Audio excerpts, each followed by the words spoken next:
Hello, everyone, and welcome back to At America TV. My name is James from the e-guides here at America, and we welcome audience members joining us online. We hope that you guys are doing well and staying safe. At America is the United States Embassy's American Center, and our mission is to provide a space for young Indonesians to learn more about the United States. This episode, we will be having Finding Your Own Space, Women Astronauts, and Space Scientists. But before we begin, let's break the ice with a little game. I have here a question for everybody. Which of the following astronauts is the first woman to command a space shuttle mission? There's several options. Is it Sally Ride, Anne McClain, Eileen Collins, or Valentina Tereshkova? Stay tuned until the end of this program because we'll be giving you guys a shout out to whoever can answer correctly on our social medias. And now, without further ado, I would like to invite Bu Sandy Lin, Chief of ESTH from the US Embassy Jakarta, to give her opening remarks. Bu Sandy, the stage is yours. Hello, saya Sandy Lian, Kepala Bagian Lingkungan Sains Teknologi dan Kesehatan di Kedubes Amerika Serikat di Jakarta. Saya senang sekali bisa bertemu Anda semua pada malam ini. I am delighted to be able to join you today here at America to celebrate World Space Week with our theme today of Find Your Own Space, Women Astronauts and Space Scientists. Bapak dan Ibu tahu kan orang Indonesia pertama yang dipilih oleh NASA untuk berpartisipasi dalam misi Persawa ulang alik adalah seorang wanita. Astronaut Pratiwi Sudarmono was selected for a shuttle mission for the deployment of satellites in the 1980s. She would have been the first known Indonesian chosen by NASA to travel into space. As of March 21st, 65 women have flown in space, including cosmonauts, astronauts, payload specialists, and space station participants. And this is just the beginning. Before I introduce our speaker today, I would like to say hello and terima kasih to the acting head of LAPAN Research Organization, Professor Erna Sri Adiningsi, for her time to attend this event virtually and deliver opening remarks. LAPAN has been our strong partner in several areas of space-related cooperation, such as studies on atmospheric pollution using balloon-borne ozone sonos with NASA in East Java, as well as satellite-based remote sensing technology for fire detection and mitigation, mapping, land use, and agriculture observation. And of course, our special guest speaker for today. I am so excited to have Dr. Camille Wardrop Aline, NASA Deputy Manager for Commercial Low Earth Orbit Development Program and STEM Education Advocate, founder of Bright Star Foundation, as our keynote speaker today. Dr. Aline will share her experience related to her career as a NASA scientist and her activities on STEM education. Her background and experiences are a true inspiration for all budding scientists. Thank you for joining us today, and I hope you enjoy the program. Thank you. A great remark from Bu Sandy. And now I would like to invite Professor Erna Sri Adiningsi, Acting Head of LAPAN Research Organization, BRIN, to give her opening remarks. Professor, the stage is yours.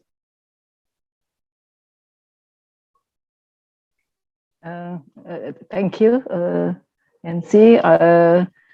Dear Ibu Lin from the US Embassy Jakarta, the speakers or research person today, Dr. Alien, participants, and of course the organizer of this talk show. Good evening from Jakarta. It is a great pleasure for me to join the opening session of this talk show. Of course, with a very long history of LAPAN in conducting space activities since 1963.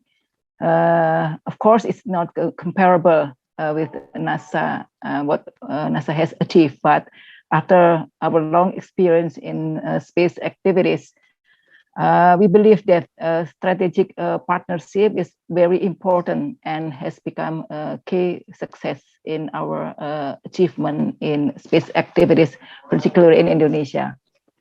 It is not easy for Indonesia as a developing country to achieve what our founding fathers had built in their vision and with through the establishment of National Space Agency or LAPAN as the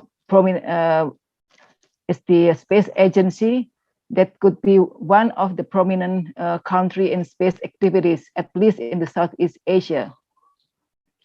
What Indonesia has done, particularly in the last decade, has become the basis of our national roadmap of space activities until 2040. We already have established our roadmap in space activities, and this is become the systematic development of space achievement in Indonesia. Besides enhancing our technological capabilities, of course, Indonesia has also paid our attention to the importance of the space policy and law. And in line with the Global Space Week, Women in Space, and Indonesia has had historical program, as mentioned by Ibu Lin, that in 1990s, when the first Indonesian astronaut program was conducted, and the program has successfully selected the first female astronaut of Indonesia, who is Dr. Pratiwi Sudarmono. We also appreciate that America Public Diplomacy venue hosting this virtual talk show with a theme or topic finding our own space, women astronaut and space scientists. And also by presenting the US based speaker, Dr. Elaine from NASA, which is now she is the NASA Deputy Manager for Commercial LEO Development Program. And we hope that she can share about her career experiences to inspire women space scientists, particularly in Indonesia, through sharing her activities in advocating STEM education for young women. And from this perspective, space technology and application, of course, the growing national needs in satellite imageries as well as satellite telecommunication will in turn could promote space economy and space industry as well in Indonesia. And without neglecting our common needs to explore the universe through the space technology, we have the concern that the growing space activities for the last decade have significant impact on our future global space policy to ensure sustainable space activities, particularly around our Earth.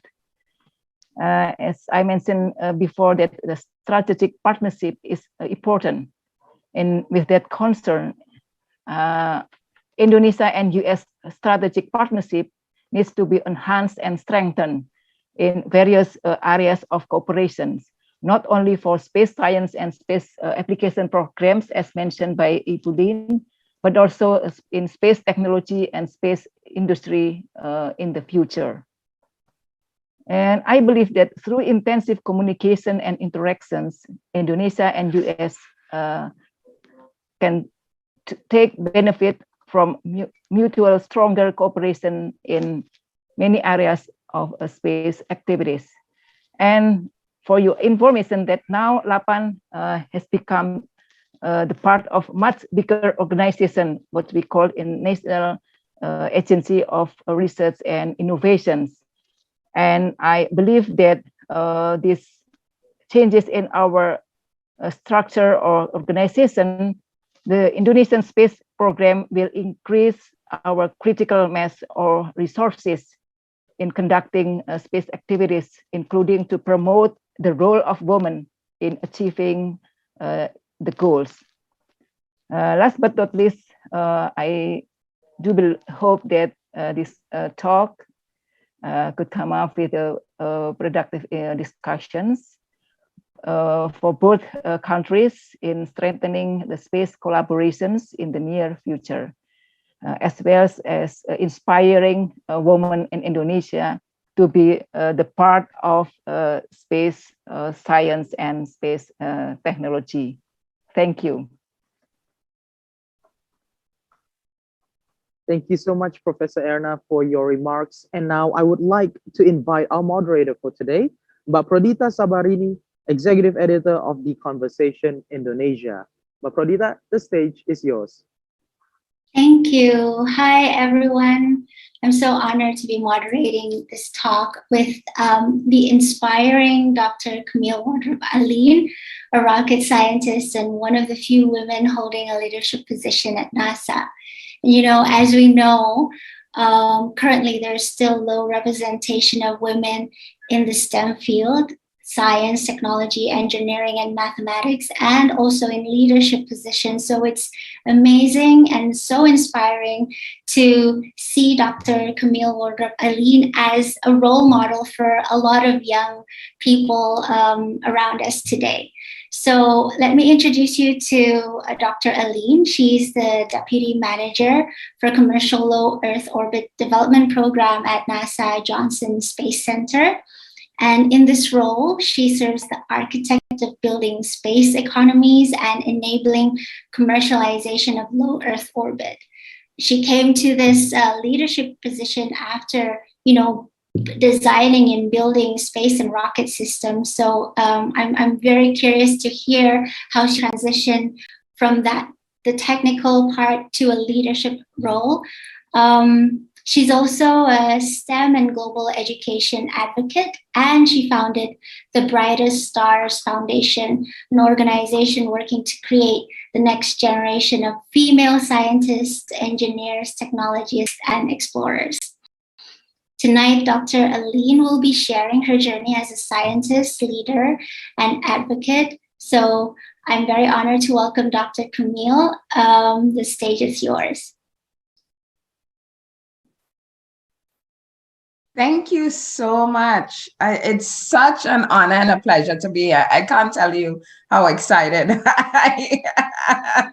And we've been planning this for a few weeks. Well, it's pretty early where I am. I'm in Houston, Texas. It's 7:20 and I went to bed at like 1:30 this morning.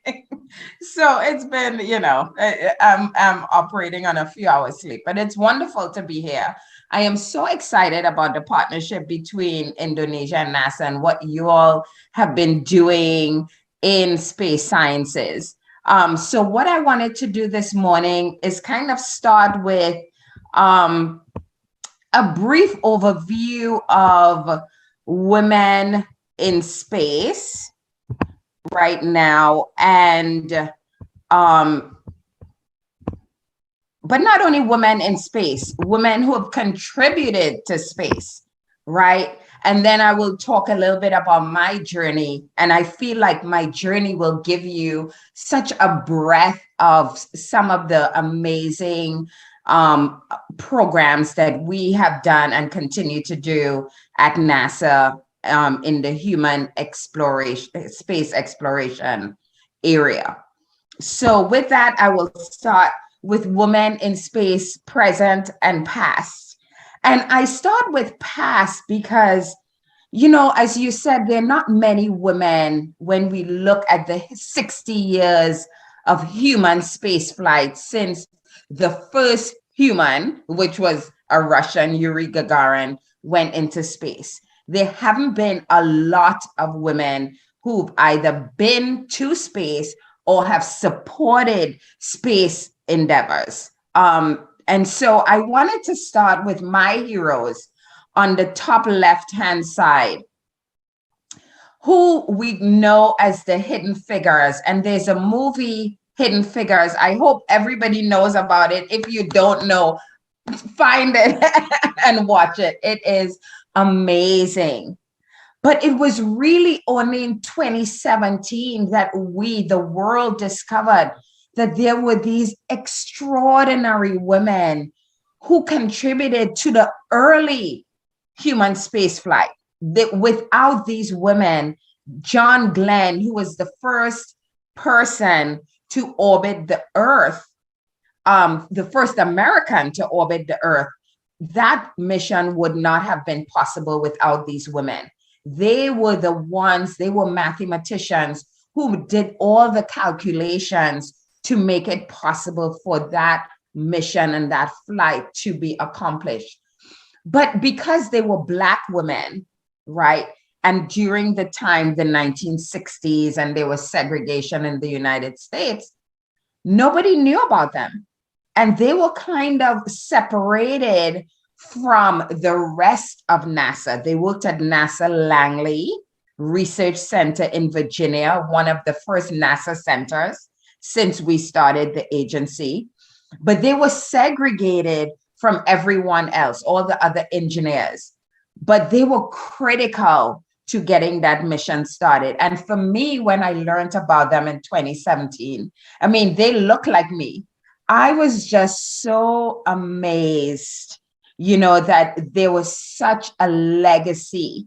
And because of them, I have been able to do what I have been able to do for the last 26 years. They paved the way for me. And so I always honor them: Dorothy Vaughan, Katherine Johnson, Mary Jackson, and Dr. Christine Dodden. All three, the first three are no longer with us. Dr. Christine Dodden is very much alive and well, and just has always been a role model for me. Then we move to the top right-hand side, women astronaut first.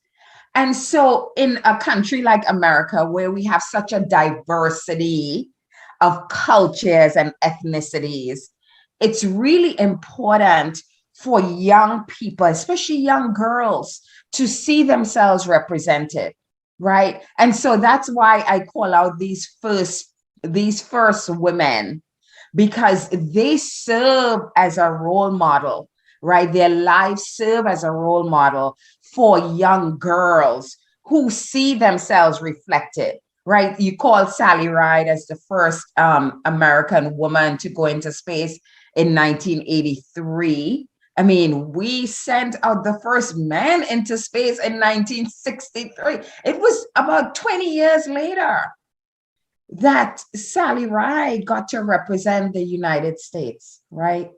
Long after Valentino Terrakova went into space.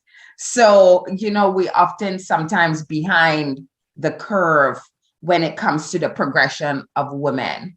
Then you have Dr. Mae Jemison, who was the first African-American or Black woman to go into space in 1992.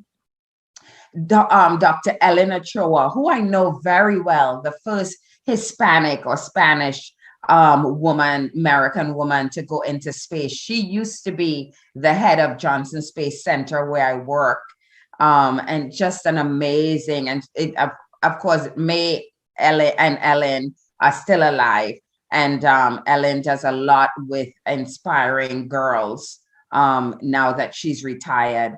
And then Dr. Kalpana Chawla, who, oh my gosh, when I tell you, she was a role model for me. She was the first Indian American to go into space, but tragically died right during the Columbia accident in 2003. But the reason she was a role model for me is because she was a pilot. She loved flying, and she loved doing aerobatic flying, which is something I love. So she was just a role model. Then we go to down beneath them to the women astronaut space tourists. And so over the years, we've had these couple of women, I can't pronounce her name very well, the first Korean woman to go into space as a space tourist. And then Anusha Ansari on the right-hand side, the first Iranian American woman to go into space. And they were able to train with the Russians, launch on a Russian Soyuz, and spend 10 days on the International Space Station. Before that was really a thing. Right now, we have a lot of people with a lot of money paying to go into space, but they were kind of pioneering from a woman perspective. On the left side is really the current female NASA astronauts in the core. And most of them have flown, but they represent not only the current, but they serve as role models for the future. And in my talk tonight, my time, I will be talking about the Artemis program. We are going back to the moon as soon as 2025 with humans. And some of these women are on the team training to be the first woman to ever set their foot on the moon, on the lunar surface. So that's a big deal. And then lastly, the last three on the bottom are what are known as the new commercial astronauts, right? You heard of Virgin Galactic run by Richard Branson, billionaire, and Blue Origin run by Jeff Bezos, billionaire. These new rocket companies that were started by private sector.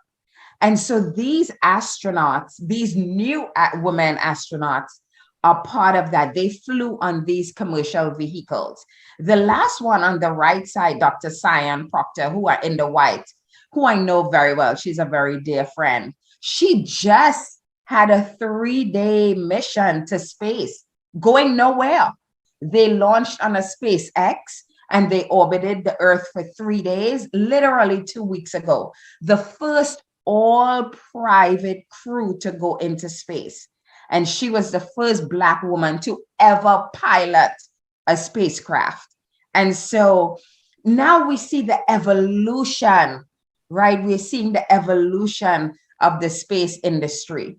First, only governments could be involved in space. NASA, the Russian Space Agency, the Japanese Space Agency. But now we are opening up space to commercial companies. And it's really now the beginning of opening up access to space for everyone. So it is an exciting, exciting, exciting time. And I'm at the forefront of that. So a little bit about me, because I think there are some lessons there. I grew up in the Caribbean. I was born in this small dot. You can't even see it on the map here.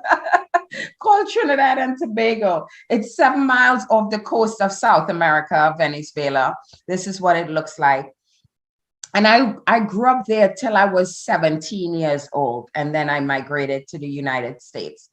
As a young person, a young woman, I had dreams. I remember at 7 or 8 years old going out and sitting on the trunk of my dad's car and stargazing every night. I was so fascinated by the night sky, but not even knowing what that was all about, right? Because I'm just in a very small island, barely any connectivity to the world, but just dreams of space and what it was like out there.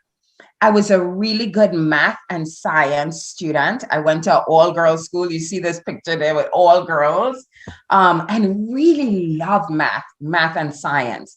And so I was this little girl who would be doing complex math problems on the board, and really not even knowing that I was setting myself up this foundation for what it would be, what it would take to be an engineer and a scientist later on. I migrated to the United States when I was 17, as I said, and I attended a university called Howard University in Washington, D.C., where I majored in mechanical and aerospace engineering. And so my love was planes. So actually, I wanted to study how to design planes because my family and I traveled a lot as a child. But then when the space shuttle, this was what changed my life. I migrated to the US. I was a freshman in college, my first year. And the Space Shuttle Challenger accident happened in 1986. And that was it. And it tragically killed the seven astronauts. We were flying, the first teacher in space at that time. And it was the first time, I tell you, that I realized there was a place called NASA. There was a job called being an astronaut. And there was this thing, not a plane, but a rocket, a spacecraft. I did not know that in Trinidad. And that I blew my mind. And I was like, that's where I want to work. And that's what I want to do. And I started studying aerospace engineering and learning how to design planes. And it was 6 years after I graduated. I did my bachelor's degree at Howard, and then I went to Florida A&M University to do my master's when I got hired into NASA. That was 26 years ago. And it was because of the foundation I started to set in my education that I was attractive to them, and they hired me. Since then, I've had the most incredible career you could imagine. I started my career at Kennedy as the flight systems test engineer, working on the space shuttle. The space shuttle was then, I talked about the Challenger accident. So I started at Kennedy Space Center, working on the space shuttles, testing the payload and cargo systems that were the labs that the astronauts started to do research in. This was like the beginning of doing space research, right? And the astronauts would travel to space for 7 to 14 days. They would orbit the Earth, and they would work in these mini labs in the cargo bay of the space station shuttle. And I was one of those engineers responsible for testing the cargo systems and making sure it was safe for the astronauts. So, I mean, imagine dreaming about this and getting to go work and see the space. I mean, when I tell you, incredible. And then, I'm going the wrong way. And then years later, I was responsible for the beginning of what we had called the Constellation program. This was in 2004, when our US government said, we are going to go back to the moon. This was the first time, since we had the Apollo days, that they said we are going back to the moon. That program had since been canceled, but it was called the Constellation program. And I was one of the systems engineers on that program, responsible for really developing the requirements for the spacecraft that was going to be able to take the astronauts to the moon.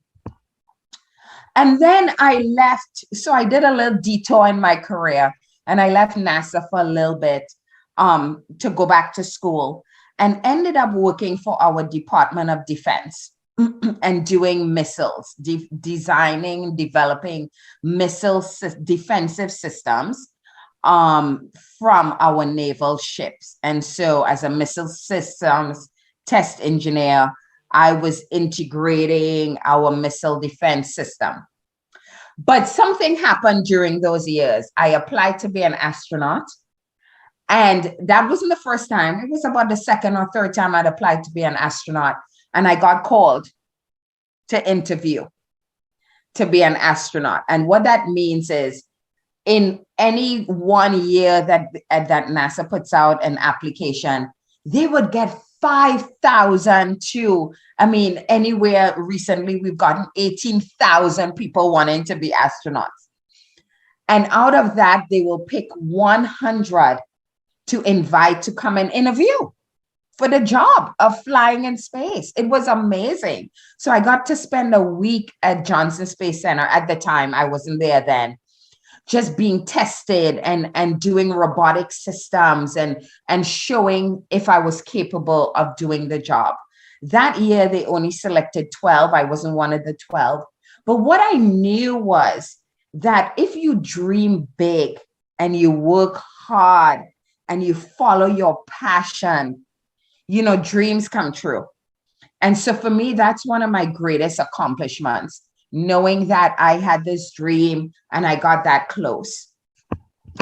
After that, I went back to NASA, and this is the Orion Crew vehicle, which actually is the vehicle that are going to take our astronauts back to the moon in 2025. And I got to be at the forefront of designing and developing this and testing this system in the very early stages. And then I got to, my career, as I've moved around, I have moved up, right? And so I was invited to be asked to be the associate program scientist for the International Space Station. This was back in 2010 when we had just assembled the space station. It took almost 10 years to build this International Space Station, this partnership between the United States, Japan, Canada, Europe, and Russia, which is why it's called an International Space Station. You know that, you do work there. And I was responsible for managing some of the science that we do on board and actually communicating that to the world. Why are we doing science in space? Why is space so important to help us advance our knowledge in science? And that was one of the most amazing experiences I had. And I spent 8 years there working as the associate program scientist. I learned so much about science and microgravity science. And so that was, all of that was me following my passion, my early career as an engineer, growing up in this small country, dreaming about space, then finding out about NASA, actually getting to work there, not just getting to work there, but getting to work on these major human space exploration programs. And then after the International Space Station program, I decided that I wanted to not just do engineering anymore, but really transition into management and leadership, which is a whole other dimension of my career. So I took a sabbatical from Johnson Space Center and went to NASA headquarters in Washington, D.C., where I served in a role as the Assistant Deputy Associate Administrator for Programs. That is a lot of words, in the Science Mission Directorate. But it was really the first time I had worked science in a different way. Up until that point, I was designing and developing spacecraft, doing the engineering. And here I was in a position to manage science programs. When I tell you Earth science, we talked about satellites, Earth satellites that Indonesia is partnering with our weather agency, NOAA, right? Working on planetary missions like Mars Perseverance that just launched earlier this year, landed on Mars, and we are collecting samples on Mars for the first time. I got to be a part of that program. The heliophysics or sun science program called Parker Solar Probe, which is still orbiting the sun, collecting data about our sun, our star. And then the astrophysics program, where we are studying the universe and the launch of this telescope that's looking for exoplanets. And so in 1 year at NASA headquarters, I got to see and be a part of all of these amazing science programs and missions, which was mind-blowing because, as I said, I had worked in engineering and really science to some sense in an International Space Station. But this was a different type of science. This is the other part of NASA that that we explore, which is trying to understand our universe, our place in the universe, and answering that question, are we alone and what are the origins of the universe? It is in the Science Mission Directorate that those questions and answers are being explored. After a year, it was just a detailed assignment. I went back to Johnson Space Center in Houston and became the deputy manager for the commercial lunar payload services. And that was really a new I literally stood that program up. And that was the first time NASA started saying, we want to go back to the moon, and we don't want to go alone. We want to go with international partners and commercial companies. And so this program is really the enabling of commercial companies and private sector to build an economy on the moon. And so what it looks like is NASA has these science instruments, and we tell these companies, we ask these companies actually, can you transport our science instruments to the moon? Something like DHL, I call it the DHL to the moon, right? Where you pay DHL to transport your packages across the world. It's the same thing we are doing with these commercial companies. The first two of these companies are going to land on the moon as early as April and June of 2022. It will be the first time that the US it will be back on the lunar surface in almost 50 years since the Apollo program. So you could imagine, now I'm in this I have stepped in. I talk about stepping into your power, stepping into a leadership position at this level and being responsible for groundbreaking programs, right? It takes confidence, and it takes a belief in yourself that you can actually lead these type of programs. That I didn't always have that, but along the way, you know, through mentorship, and people advocating for me and telling me you can do it, and believing in yourself, you can actually step into roles like this. And so this, so after 2 years, I was asked to go stand up another program, which is where I am now. And so my career has kind of taken all these amazing twists and turns, but it's been rich and fulfilling. And so now this last one on the bottom right is the position I stand in now, which is the commercialization of Low Earth Orbit. And what that is really opening, it's the beginning of truly opening up space and access to space for everyone. You know, we enabled SpaceX to be able to have this space transportation system, this rocket that we launch humans on now, right? That capability didn't exist and wouldn't have existed if the space shuttle didn't go away and NASA realized we don't have a way to transport our astronauts to the space except through the Russian program.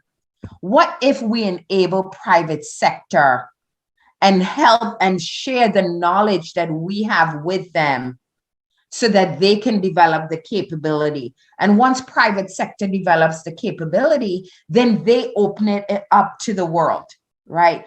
And so we are doing that now with what we call destinations, future space stations, but that are owned and operated by the private sector.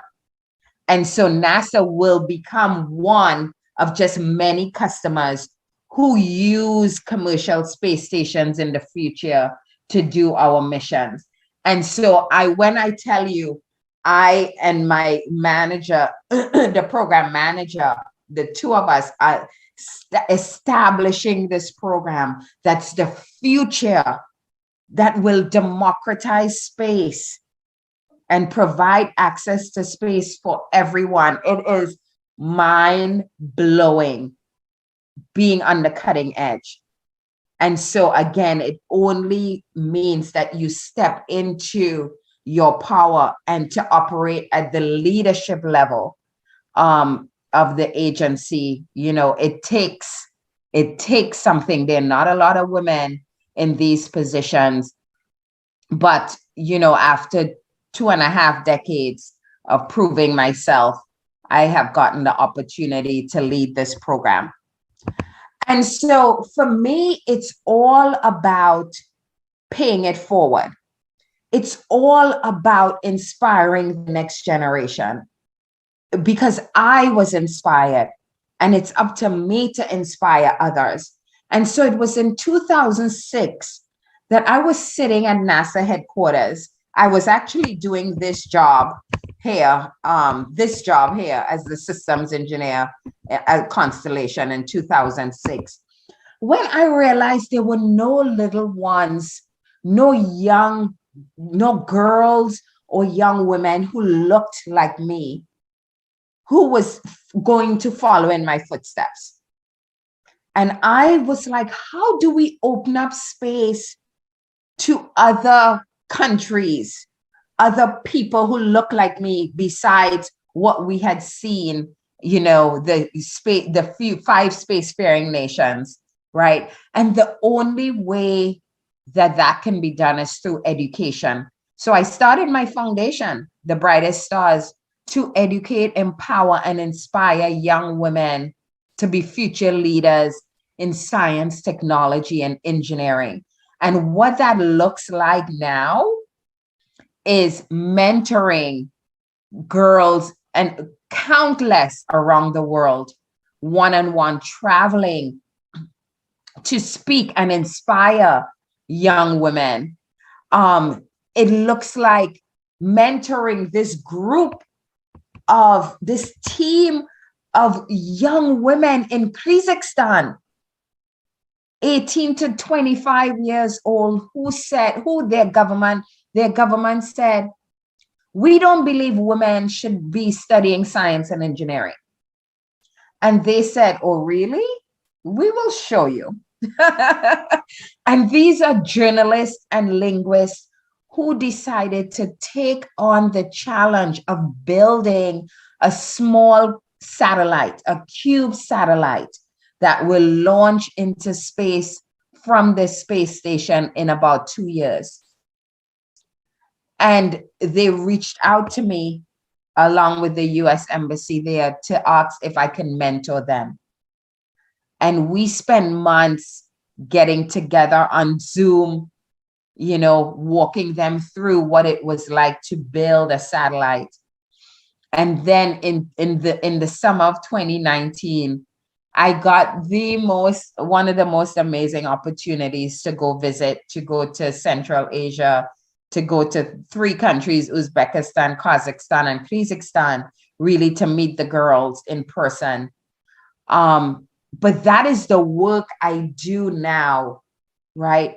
Really pouring into building the confidence in young women so that they believe in themselves and they know that they can do these, what are traditionally male-dominated fields of science and technology and engineering, that they can do it, right? If they believe in themselves and they work hard and they have determination. And so that is the work I do around the world. I've been to so many countries, just really inspiring and empowering young women, because they are the future. And because I have taken that journey, I know I can share with them what it's like and what it takes to get there. And then lastly, it's not easy. I mean, I talked a lot about all of these experiences, and you could imagine I'm really one of a few women, and I'm definitely one of a few Black women or women of color who have risen to the ranks of leadership at this preeminent space agency. But it's not easy. And so you have to find balance, right? Because very often work can consume you. You'll find yourself working 12 hours a day, 14 hours a day sometimes, right? And it is so important to have balance so that you can take care of yourself and your well-being and your family, and you're able to give to your friends and family. And you can't give to your friends and family if you don't have balance, right? And so for me, I am involved in a lot of other things. And as I was pursuing being an astronaut back then, I got my pilot's license, and so I'm starting. I hadn't flown in a while, but I'm starting to fly again. I am the mom of an amazing daughter, 23 years old, who is a future medical doctor. I am an explorer. I've traveled the world, been to many countries, not just empowering and inspiring young women, but also just really loving culture, loving people, getting to know other cultures and other people around the world. That is a passion of mine. And then I'm an adventurer, and I got to fly in the zero gravity aircraft and experience weightlessness, not quite going to space, but soon. And so it's important to find that balance along the way and explore other things outside of your career. Find the things that you love, whatever that is, whether it's climbing a mountain or doing cross stitch or sewing or whatever it is, that you find that and you ensure that you have that balance in your life, because you don't want to get to the end of your career and realize all you've done is work, right? And then you have nothing else, like you have no other fulfillment. And so that's always been so important to me. And so that's an important message for all young women as you are going up in your career, right? To always find balance along the way. And if you if you want to contact me, there were many ways to do that. I'm all over social media. Unfortunately. And so if you want to reach out to me, you can always find me in any one of these links. I have my personal website and my foundation website, the Brightest Stars Foundation. And with that, I am so excited to get questions and have a dialogue. Thank you so much. Thank you, Dr. Aline. Wow, you're truly an inspiration. I'm so honored, and it's a privilege to be talking to you and listening to your story. And so I'm going to just summarize a little bit about your presentation in Bahasa Indonesia for those who are not in Zoom. So teman-teman, tadi Dr. Camille Aline telah menceritakan tentang inspirasi beliau, di mana beliau mendapatkan inspirasi dari perempuan-perempuan pendahulu beliau di scientist NASA. Jadi ada sekelompok saintis perempuan, mathematician, ahli matematika di NASA yang mereka lah yang berperan dalam membantu saintis atau astronot Amerika pertama untuk melakukan perjalanan space exploration pertama. Dan kemudian Dr. Aline cerita tentang bagaimana beliau lahir dan besar di sebuah pulau kecil di Karibia namanya Trinidad dan Tobago. Kemudian beliau pindah ke Amerika dan sekolah mechanical engineering. Berarti itu teknik mesin ya, teknik mesin, karena beliau ingin membuat pesawat-pesawat. Dan kemudian pada tahun 1986 ada berita tentang kecelakaan Challenger, dan akhirnya beliau tertarik untuk space exploration itu, atau eksplorasi space, dan membangun roket untuk eksplorasi space. Dan kemudian akhirnya beliau masuk dan bekerja di NASA, dan sesudah karir yang luar biasa membangun sistem untuk pesawat-pesawat untuk eksplorasi keluar angkasa, beliau kemudian memutuskan untuk transisi ke posisi kepemimpinan. Dan ini luar biasa karena Dr. Aline adalah yang memungkinkan saat ini perusahaan-perusahaan swasta untuk terlibat dalam perjalanan luar angkasa seperti jadi tadi beliau mengatakan bahwa sekarang itu ada kayak semacam service untuk pengantaran dari bumi ke space gitu. ini luar biasa sekali. Dan terakhir summary saya adalah bahwa beliau kemudian juga sangat passionate untuk menginspirasi perempuan-perempuan muda untuk bisa terlibat dan tertarik dengan isu science, engineering, teknologi, dan matematika. Jadi itu rangkuman dari presentasi Dr. Camille yang sangat luar biasa. Dan ada pertanyaan, sebelumnya saya juga ingin mengingatkan untuk teman-teman bahwa jika ingin mengajukan pertanyaan, bisa masukkan pertanyaan di chat box di Zoom atau di comment box di sosial media Amerika. Ya, teman-teman, keep the questions coming, seperti tadi teman-teman dari Amerika sudah menyebutkan.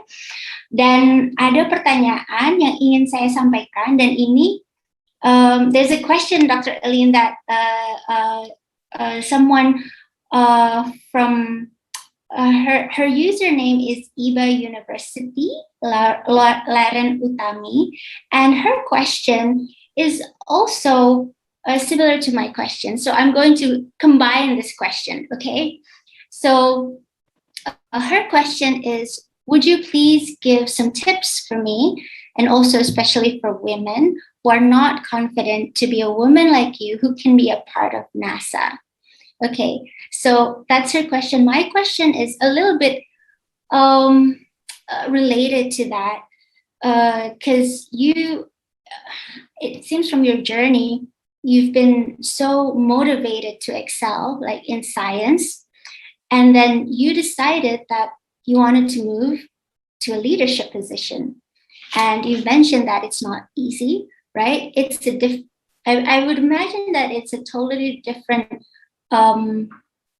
way of working, from like engineering, technical stuff, to managing programs, right?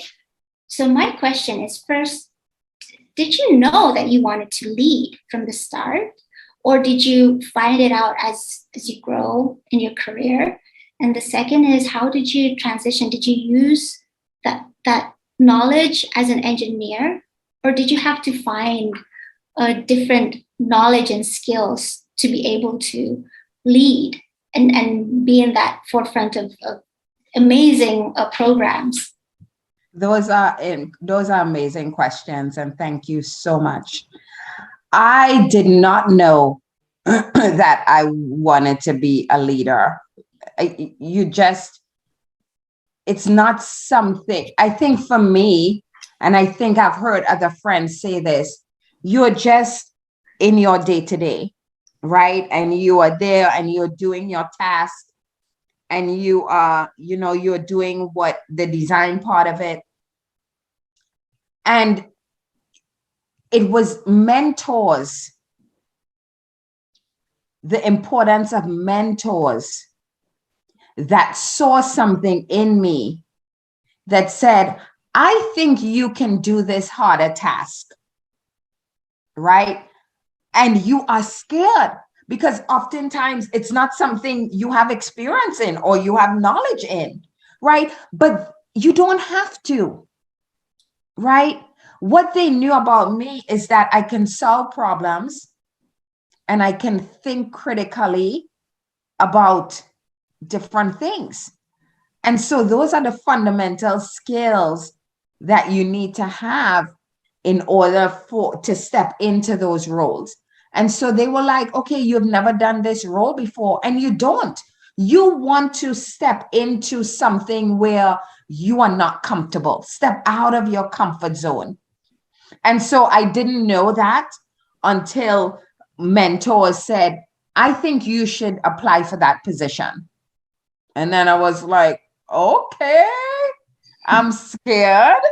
I don't know how to do it, but I will try. And I think that is the lesson. It's just trying, stepping in, and then you learn along the way. And you surround yourself with people. You're not going to know everything. So you surround yourself with people who can help you along the way, right? And so when I stepped into that leadership position, the first actually was when I went to NASA headquarters.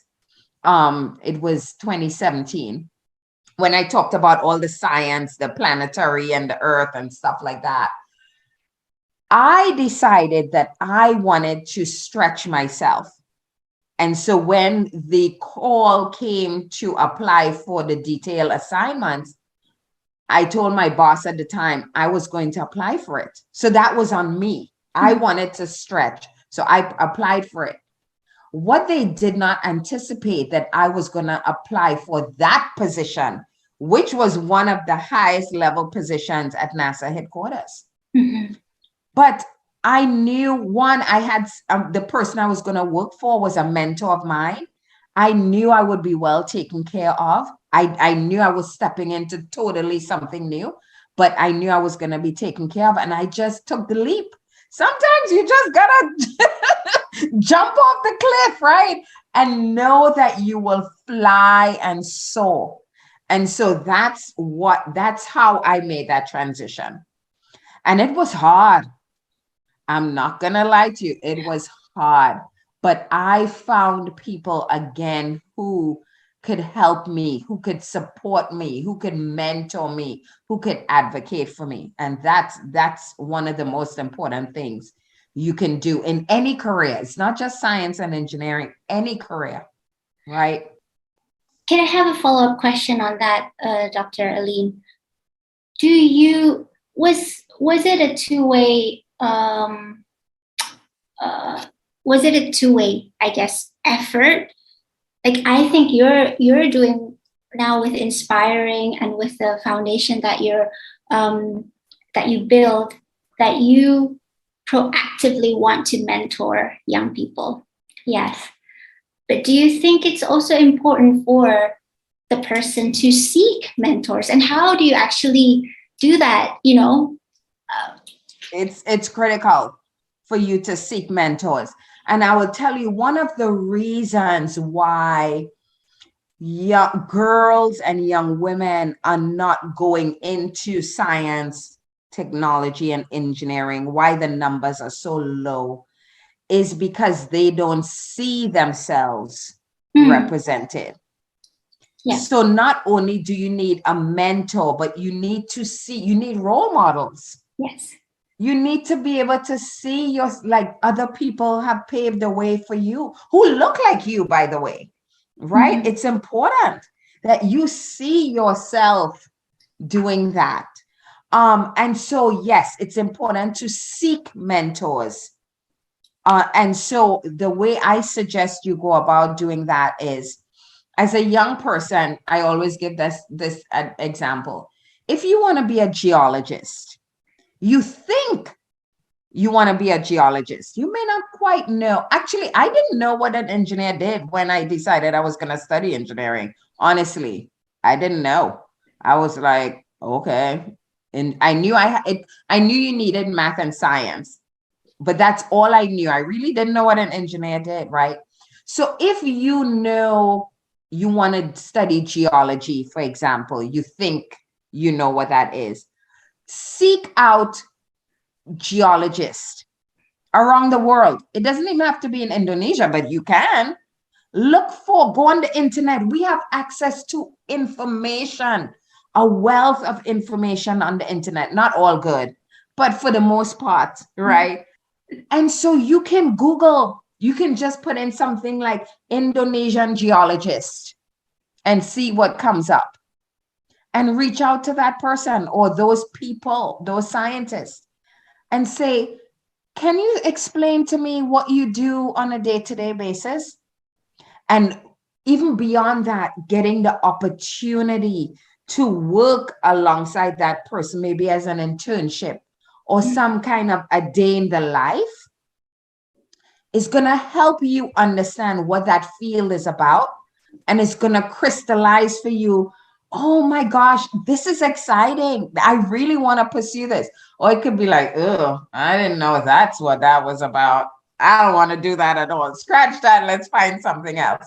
So mentors, yes, it's important to seek out mentors, because, you want to know, you want to get these experiences in the areas that you're interested in.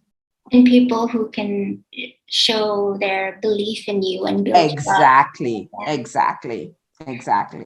Thank you, Dr. Aline. Okay, I'm gonna go to the next question. This is from Rijal Jauhari Ahmad, and he is interested in what activities are carried out at the International Space Station. The Space station. station. ISS, yes. I'm actually doing another presentation tomorrow your time. I wish it's really focused on the International Space Station. But the International Space Station is a science laboratory in space. It is, I wouldn't say the only one, because China just launched their science space station. But it certainly was the first one. And what we do is we take advantage of the zero or microgravity environment. And so what we don't understand, or what we take for granted here on Earth, is that everything we know and understand, every biological system or process, every chemical system or process, every physical system or process behaves under the influence of a 1G gravitational force. Mm-hmm. On the space station, we get to remove that gravitational force. And when we remove that gravitational force, it is amazing how things change. All these things we thought we knew and understood didn't behave the same way. Water doesn't behave the same way in space that it does on Earth, right? Cells in our body don't behave the same way in space as it does on Earth.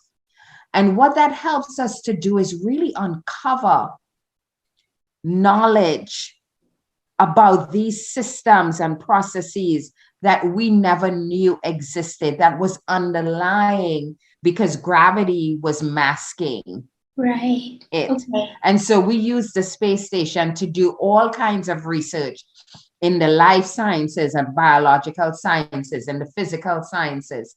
We studied the Earth from space.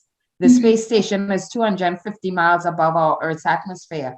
And that vantage point gives us a unique perspective of the Earth, of climate change, of weather, of dynamic events like hurricanes and typhoons. It shows us urban growth across the globe. And so, and we have astronauts on board. So we are studying how the human body changes in space. That's going to be important if we ever want to send humans to Mars, the planet Mars, right? So we are able to study how the human body adapts to space. And because there are astronauts on the space station, we know young people are always inspired and excited by astronauts. And so we take that opportunity to do educational activities with students and give them access through education projects on the space station. And one Indonesia is involved in called AstroBee, which is these little robots, and you are able to program the robots to do different type of tasks. And so that's an exciting partnership between Indonesia and Japan and the International Space Station. So that's the type of things we're doing on the space station. So any type of science can be research in the space station.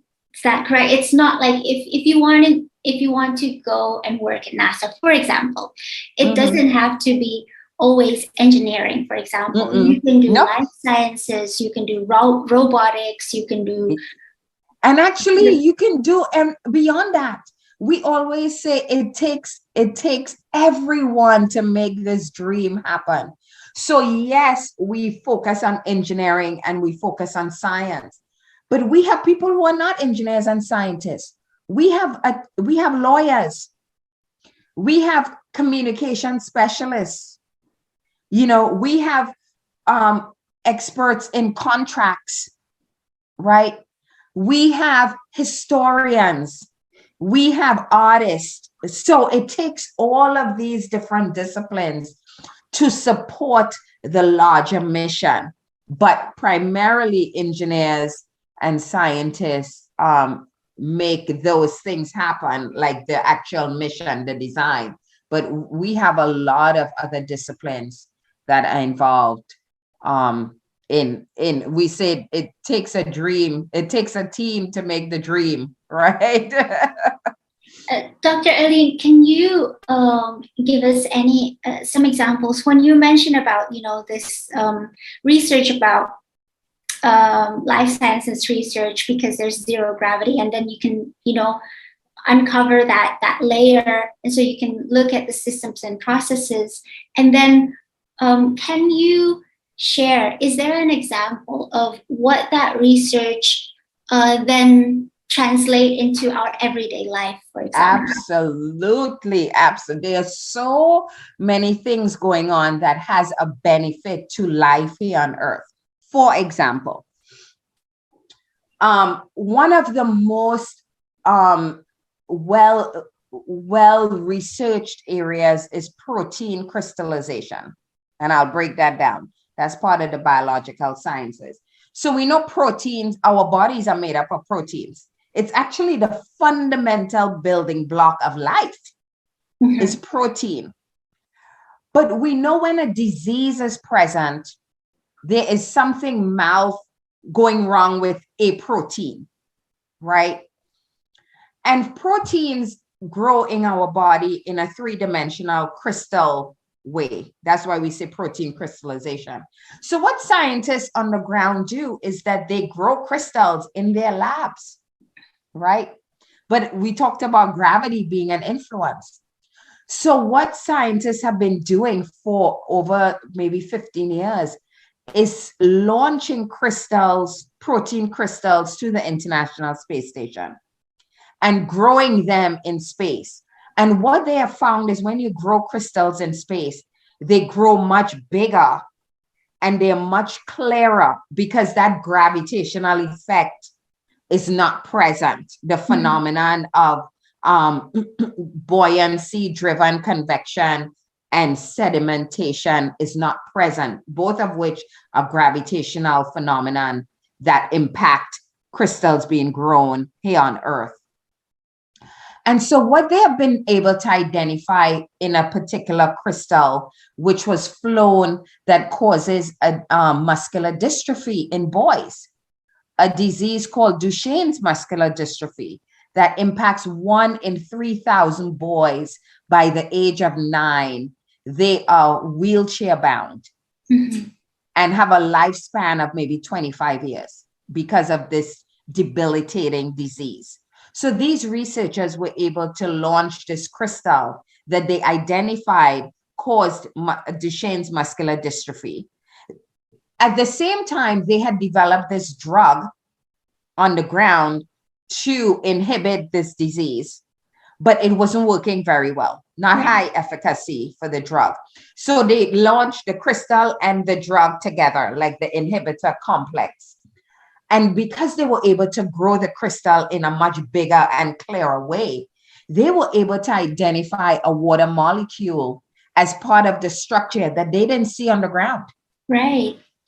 And so they were able to bring that back, redesign the drug, and have the drug tested first in animals and now in humans. And it has the potential to extend the life of men and males into their 40s and 50s, all because of that discovery. It's amazing. In the space environment.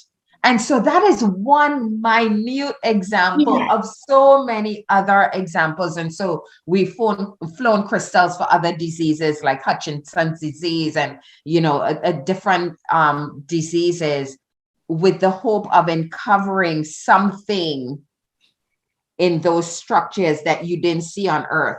And we do the same thing with cells. Cells behave differently in a space environment. Their gene, the way they express their genes are different. And so scientists and researchers are learning so much about their research and particular things in space that they would not ordinarily have known underground. in the hopes of improving our life here on Earth. That's amazing. Thank you. Thank you for that example and explanation, Dr. Aline. You're Okay. welcome. There is a question from Ahmad Habibi Shah. Okay, so Ahmad Habibi Shah said that in 2024, Artemis will send humans to the moon, and humans will also live there for some time or maybe long term. Does this mission have anything to do with the landing of humans on Mars, as previously rumored? And then maybe that first question. Oh, wait, hold on. There's also a question. Is it possible for foreign nationals outside America to do an internship at NASA? And if so, what are the requirements? Okay. So I'll start with the second one first. Yes, there are several programs. There's an international internship program that NASA has with several countries around the world. It has to be at the government level. So it's a government-to-government agreement, but it allows students in that particular country to spend 6 weeks at Ames Research Center in California, really working on, projects that the NASA scientists and engineers are working on. So that is one way. Then through Jet Propulsion Laboratory, which is our center of expertise that does all the Mars missions, the Mars rover missions, and they send all these probes to these other planets, right? Wow. They actually hire foreign nationals through their center. So that is another way of getting to work on NASA missions. So that's the second one first. The first question is about Artemis, and I'm going to spend some time tomorrow talking about that.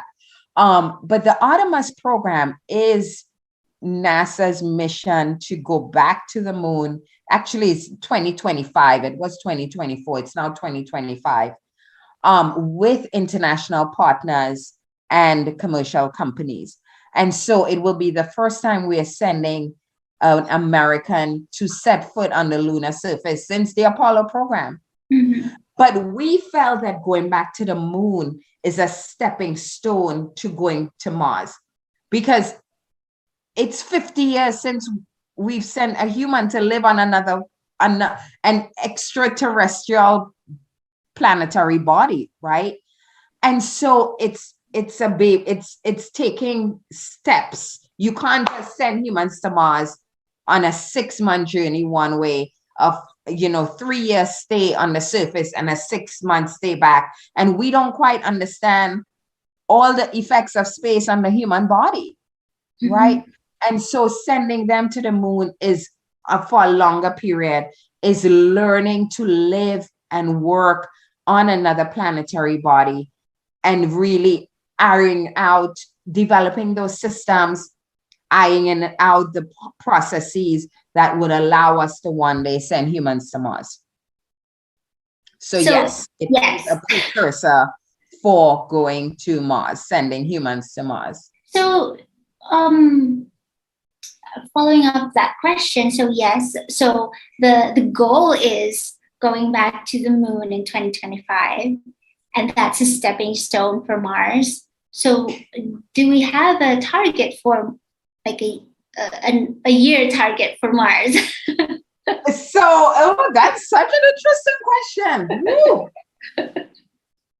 We don't yet have a target for Mars because we are there are some problems we need to solve first. Now, if you talk to SpaceX and Elon Musk, he feels he can go to Mars next year, right? And he's actually developing a system, his Starship system, and y'all can look that up. There's so much on it.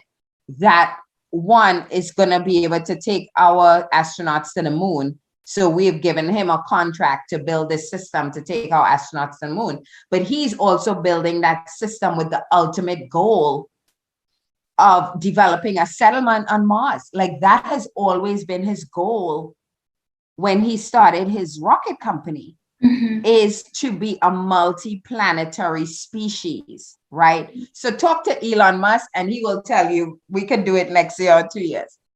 talk to NASA and we are a little more cautious. We're like, we want to be able to send humans to Mars and bring them back safely.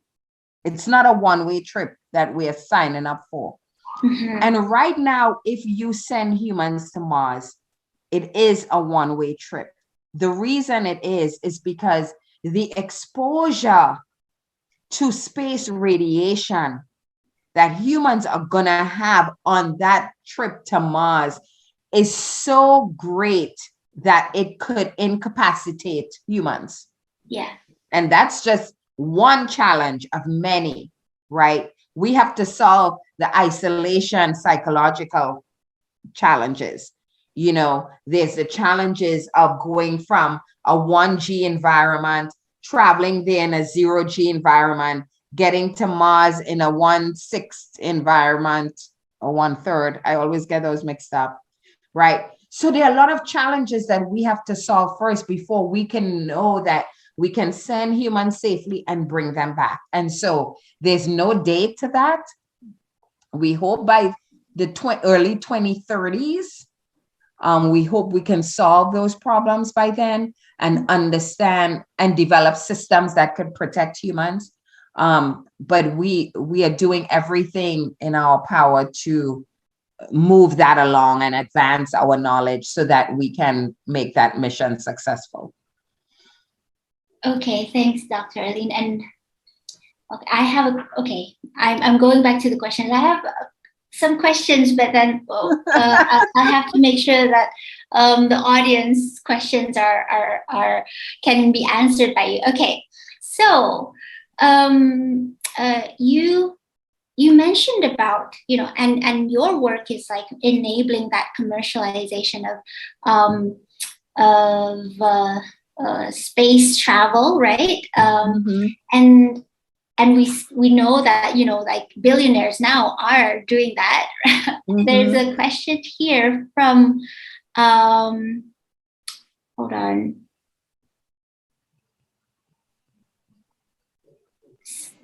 Where did it go? Anyway, there's a question from Irshad Al Akbar. Okay. Is it possible in the next 50 years, humanity can travel to space like traveling by plane? And I guess by what he meant by traveling by plane, not like almost anyone, like, you know, the cost to travel by plane is affordable for a lot of people. Yep. So do you think it would be affordable for I believe non-billionaires? I think we can get there in 50 years. And this is what I will tell you why I say that. Everybody says, oh, it's only billionaires can afford to go to space. And that's true now. But when we think back of the genesis of the aviation industry, right? The Wright brothers developed this flying machine and all this stuff. The US government had a need to be able to transport mail much faster than it was being done on horseback, right? Companies, so they started putting money into building infrastructure, building runways, building fuel depots for airplanes. And then commercial companies started building airplanes. And in the very, very beginning, if you look at old footage of early air travel, it was only the very wealthy who could afford it, right? That is often how new industries and new economies start. It's very limited to people who could afford it because it's very expensive in the beginning. But as more people can afford it, it drives the price down. And as prices are driven down, then more people it becomes accessible to more people. And so now, 100 years after, right, the Wright brothers, it's not even 100 years because they were 1920. We're talking, 100 years. We don't think about paying $200 or $300 $400 or $500 for me to travel to Europe, to travel to Asia, for example, right? It's accessible to everyone for the most part. I mean, of course, there are people who can't still, you know what I'm saying? But for the most part, it's very accessible. Mhm. And I believe in 50 to 100 years, it is going to become accessible for all people to do space travel, just because that is the trend of how industries and economies are built. I have a follow-up question on that, Dr. Aline. Can I just say one more thing? Yes. Which is why it was important for NASA to open up space for commercial companies Yes. and private sector, Mhm. right? It was not going to happen if you told me NASA was still controlling, you know, how we get to space. I would tell you, well, there's no light at the end of the tunnel for it to be accessible for everyone. But because we were able to we saw that the only way to open up space for everyone is by having private sector involved in developing systems. Then they can turn around and not just sell it to NASA and the US government. They can turn around and sell it to anybody, right? Other companies, other individuals, other countries, right? And then all of a sudden you start getting the access opened up. And so that is an important strategy. I imagine that, you know, building, like you mentioned, there's lawyers and people who are experts in contracts in NASA. I imagine that would involve a lot of that. I'm telling you, and on a daily basis, there's not a time, because I'm building on the forefront, opening up. There is not a day that goes by that I'm not in a meeting with an attorney and our contracts folks, because what we are doing is, one, we're stepping out of how we've done business for 60 years, right? So we're really setting new policies and new processes in place, streamlining them so that we can enable private sector to be a part of this. And their bottom line is their business model, is closing their business case, you know, eventually making a profit, or else it's not sustainable. And so we are finding ourselves breaking down all these barriers that would prohibit private sector and companies from being a part of this. And so on a daily basis, I'm telling you, I'm in meetings with lawyers and our procurement contract folks. Dr. Aline, you know, I'm at the moment where there's a lot of discussion about climate change, of course, you know, and that's caused by carbon dioxide emission. And, you know, plane travel, a lot of people are talking about, you know, we have to offset the carbon that's being emitted through our travel, our transportation sector. And I imagine that, you know, flying to space would need a lot of energy and fuel. Yes. Is there any, I don't know, research? Is there any possibility that, you know, we can send a spaceship to space with renewable energies? Is it possible? That's a wonderful question. And yes, it's very possible. And we have done it, right? The space shuttle used liquid hydrogen and liquid oxygen, which the byproduct is water. So it's less toxic. For the first stage of that, the second stage was much more, you know, much more toxic propellants. But you have to be launching every day, several times a day, even with liquid oxygen and kerosene that SpaceX uses, for there to be an impact on our Earth's atmosphere. So people are actually studying that, right? How much do you need to launch to make that kind of negative impact on our atmosphere? But more and more companies that build rockets are thinking about that. They're thinking about what are the, so here's the balance, right? This is interesting because it is rocket science after all. You need a specific combination of fuels to burn so that you could get the greatest efficiency so that you could get off the Earth's planet, right? So you are balancing performance of your rocket, right, with all these other considerations. And so there's some fuels that just may be good for environment that just don't provide a good performance or good efficiency or high enough efficiency, right? So, and also cost, because if you can't afford to buy the fuel, then we're not going anywhere, right? So SpaceX uses liquid hydrogen, liquid oxygen, and kerosene, like a high grade kerosene that you would use to burn your lamp, right? And there are new companies using liquid oxygen and methane, right? Which is CH4 in a liquefied form. And then there's companies like Jeff Bezos's company that's using liquid hydrogen and liquid oxygen, again, like the space shuttle. That gives you the highest efficiency and performance of any rocket.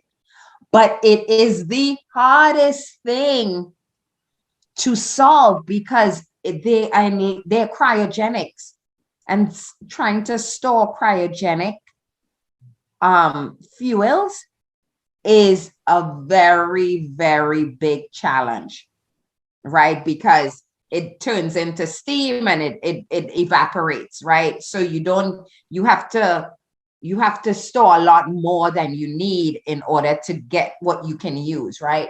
And so again, it's that balance, right? Balancing the performance of the rocket, the cost, but also considering all these environmental impacts, right? And it's a constant balance. But I know there are companies out there, there are leaders of these companies who are very conscious of the environmental impact and want to make a difference in that way, right? And so, yeah, it's a very interesting challenge. And I know that scientists love challenges to solve. Yeah, right? absolutely. I mean, that's what engineers do. We are problem solvers, right? So yes. Dr. Eileen, okay, there's we have another 10 minutes. Okay. And so I'm going to read another question here from Hazana Fadilah Nur Rahmah. Okay. She's from Bandung Institute of Technology. She said, I don't know if it's a he or a she, so, but they say that your website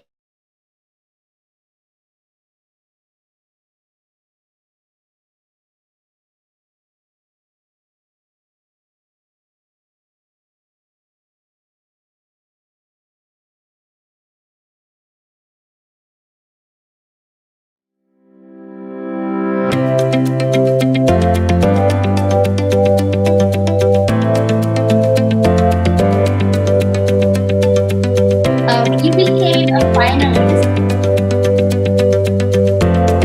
What happened here?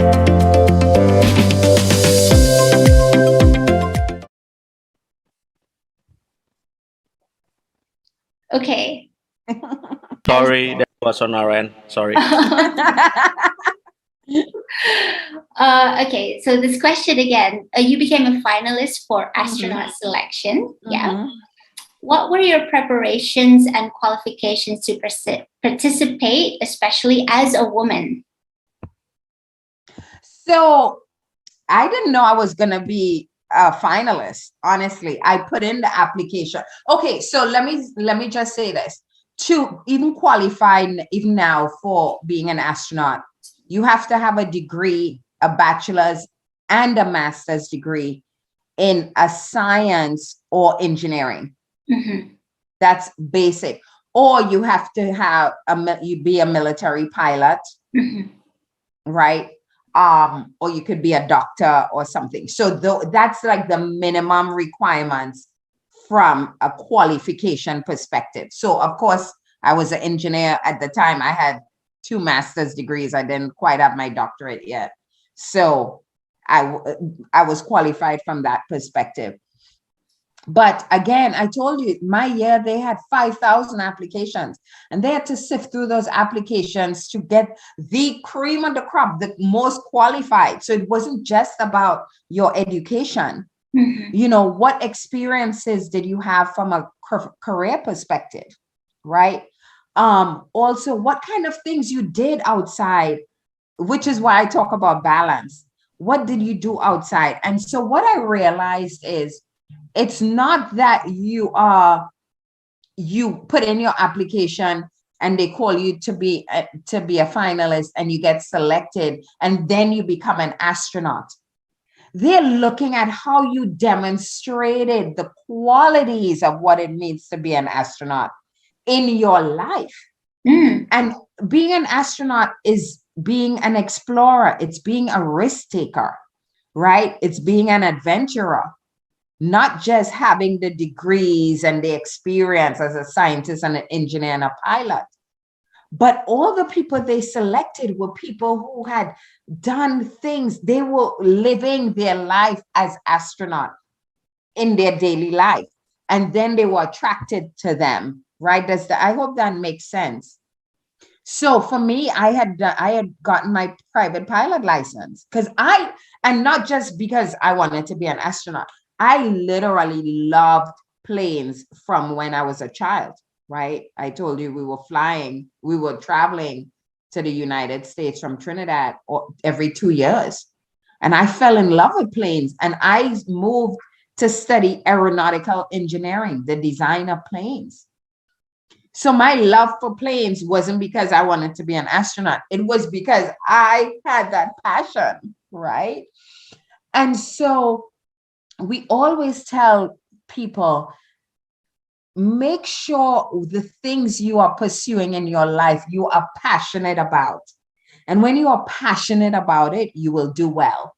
And I think for me, that's up until that point, that's what had happened, right? I had done well relatively in school, in my academics. I was doing well. I had a great, I was advancing in my career. And I was doing all these other things outside of it because I loved it. And because of that, they were attracted to that and invited me to be a finalist. And so that was my preparation. So basically, you've already been living a life like an astronaut, the explorer, the adventurer, the risk-taking. Mm-hmm. Okay. And so... Because that's the job. That's the job. That's what they do. Okay. I wanted to ask, you mentioned about balance, Dr. Aline. Mm-hmm.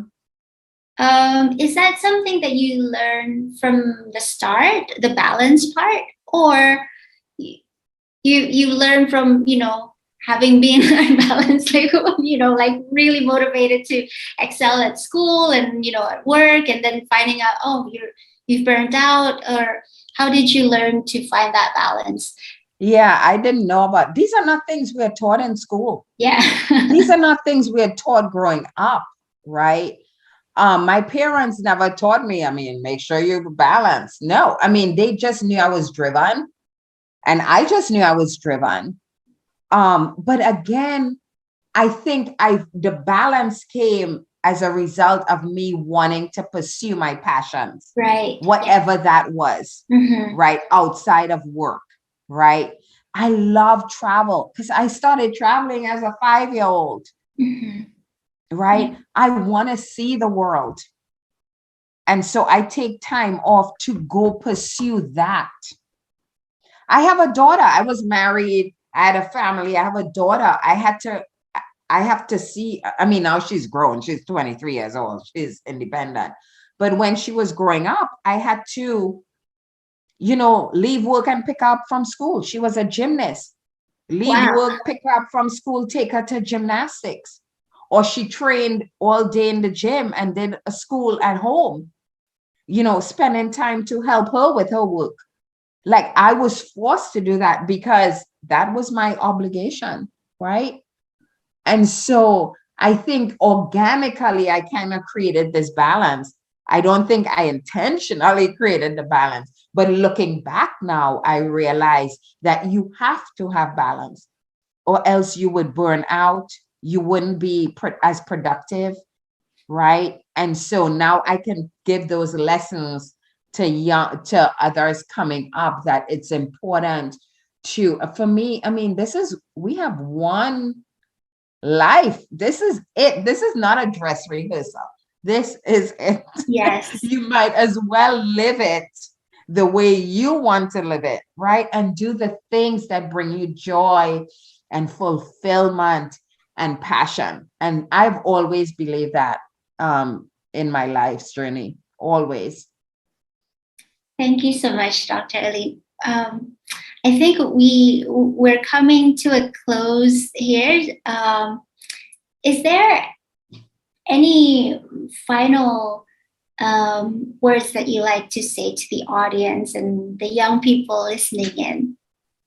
Well, first of all, thank you so much for having me. It was an absolute pleasure to be with you, to spend this time, to share my experiences. I mean, I know space is something that just inspires, is awe-inspiring to many, many, many millions, if not billions of humans around the world, right?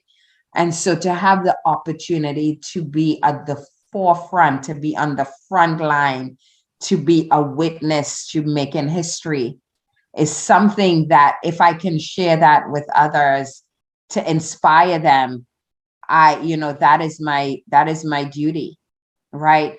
And I started my foundation because I wanted girls to experience what it's like to just really step out of yourself and into something that's bigger and greater than us and our humanity. And for me, that's what space is. It allows us to dream bigger than ourselves, right? And so what I leave with everyone listening is don't waste a day. Live every day like it's your last. Like, find those things that bring you joy and bring you that you are passionate about, and because in doing that, you are illuminating the world. You are giving back to the world. And that's not something big. It's just something that we can do for ourselves. And so with that, it's again, just an honor and a privilege to be with you. Thank you so much for having me. Thank you, Dr. Aline. Thank you for your generosity, your inspiration, being an inspiration for young people, and your wisdom. Thank you. Thank you so much. I'm going to give the stage back to James. Thank you so much to our speaker, Camille Wardrobe Aline, along with our moderator, Mbak Prodita Sabarini, for today's very informative session. Thank you again, everyone, for joining us. Earlier in the event, we asked audience members a question. Which of the following astronauts is the first woman to command a space shuttle mission? And the correct answer to that is option C, Eileen Collins. Collins commanded the shuttle mission STS-93 Columbia in 1999 after becoming an astronaut for NASA in 1991. Shout out goes to Nadia Chayadi from Instagram for answering correctly. And thank you to everyone who has participated. Don't forget to tune in next time for another chance to get a shout out from us. Now you may be wondering, how could I develop an awesome idea for a place like this? It's very easy. All you need to do is go to our website at www.atamerica.or.id, Select Create a Program and click Collaborate with us. All event proposals coming to us will be reviewed and your event might be featured here soon. You can also subscribe to our newsletter for all our weekly updates. And that's it. That wraps this episode. It's been fun, but we have to say goodbye for now. Follow our Twitter, Facebook, and Instagram at @ATAmerica for all our fun contents, event updates, and so much more. Thank you again, everyone, for joining. My name is James, and I'll see you at the next At America TV episode. Goodbye.